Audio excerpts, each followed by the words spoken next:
10 million people built the greatest civilization in the Americas. Then they walked into the jungle and never came back. What they were running from is still here. The year is 800 AD.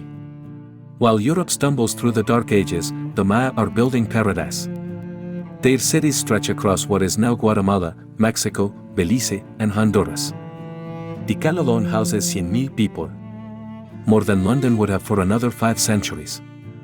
They mastered astronomy, mathematics, architecture that would baffle engineers today. Their kings are living gods, commanding armies of thousands. The Maya don't just survive in the jungle, they dominate it. But something is already wrong. Something no one sees coming. Because the jungle is keeping a secret. And that secret is about to destroy everything. It is what makes this collapse so disturbing. The Maya didn't fall to invaders. No foreign army marched through their gates. No plague swept through their cities, at least, not the kind you'd expect. For decades, historians assumed something dramatic must have happened. A war. A disaster. An apocalyptic event. But the archaeological evidence tells a different story. A slower story. A more terrifying one. Because the Maya didn't die in a single catastrophe. They died, gradually. City by city. Generation by generation. They watched their world end, in slow motion. And the worst part? They knew exactly what was happening. They recorded it. In stone. In bone. In the bodies they left behind. What killed the Maya wasn't an enemy. It was something far worse. In 2012, scientists drilled into the bed of Lake Xixancanab in Mexico's Yucatan Peninsula. What they found changed everything we thought we knew. Layers of sediment. Thousands of years of rainfall preserved in mud and gypsum crystals. The data was unmistakable. Starting around 800 AD, the rain stopped. Not for a season. Not for a year. For over a century. The Maya heartland experienced the worst drought in 7,000 years. Rainfall dropped by 70%. But here's what makes this truly horrifying. The Maya had built their entire civilization on water they couldn't see. Underground rivers. Seasonal lakes. Reservoirs that took decades to fill. When the drought came, there was nowhere to run. They had engineered themselves into a trap. And then, it got worse. When crops fail, people get desperate. When people get desperate, they look to their leaders. And when leaders can't provide, they fall. The Maya kings were not just rulers. They were divine intermediaries. Their entire legitimacy rested on one promise: they could make the rains come. They performed elaborate rituals. Blood sacrifices. Offerings to check the rain god. Year after year. Decade after decade. And year after year, the rains didn't come. The inscriptions from this period tell the story. Wars between cities that had been allies for centuries. Monuments smashed. Royal bloodlines erased. At Dos Pilas, archaeologists found something chilling. The royal palace had been converted into a fortress. The king's own subjects had turned against him. They tore apart the temples. Used the sacred stones to build defensive walls. The gods had failed them. So they destroyed everything the gods had built. But even this wasn't the end. Now here's the detail that haunts archaeologists. The bones. Thousands of skeletal remains from this period. And they tell a story that no inscription ever recorded. Malnutrition. Severe, chronic malnutrition. Not just among the poor.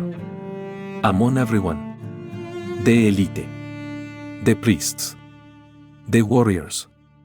An entire civilization, starving. Children's bones show growth interruptions. Lines in tooth enamel reveal years of nutritional stress. Some skeletons show signs of diseases that only appear when immune systems collapse. The Maya weren't just dying of thirst. They were dying of everything. Because when you're starving, everything becomes lethal. A simple infection. A minor injury. Childbirths. The population of the Maya lowlands dropped by 90 to 95%. Millions of people. Gone. Within 5 generations. Think about that. Your great-great-grandparents built the greatest civilization on the continent. You are among the last 100,000 left. Walking through cities built for millions.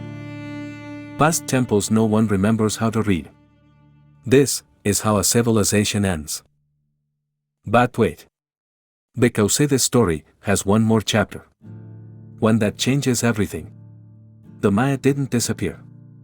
I need you to understand this. 7 million Maya people live in Central America today. They speak Maya languages. They practice Maya traditions. They remember. What collapsed wasn't a people. It was a system. The divine kings. The great cities. The monuments to eternal power. All of it built on the assumption that the world would never change. When the climate shifted, the system couldn't adapt. The kings couldn't admit they had no power over the rain.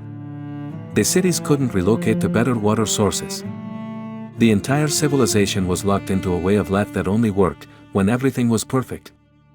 And when everything stopped being perfect, they had no plan. The people survived by abandoning everything their rulers had told them was sacred. So what really killed the Maya civilization? Not drought alone. Not war alone. Not famine alone. It was something more fundamental. Rigidity. A system so convinced of its own permanence that it couldn't imagine change. Kings who would rather let millions die than admit they couldn't control the weather. Cities built in places that only worked during good times. An entire worldview that collapsed the moment the world stopped cooperating. The Maya left us the most detailed records of any ancient American civilization. They wanted to be remembered. They wanted us to know what they achieved. But the most important thing they left us isn't their calendars or their pyramids or their astronomical tables. It's a warning. Written in abandoned cities. In starving bones. In the silence of empty temples. Every system that refuses to adapt will eventually meet the thing it cannot survive. Every throne eventually crumbles. The Maya cities still stand. Hidden beneath centuries of jungle growth. Waiting. Their builders thought they were creating something eternal. Temples to gods who would always answer. Kingdoms that would never fall. They were wrong. But their descendants are still here. Still speaking. Still remembering. The question isn't whether civilizations fall. They always do. The question is, what survives? If this story stays with you, there are more to tell. Every throne eventually crumbles. This is how they fell.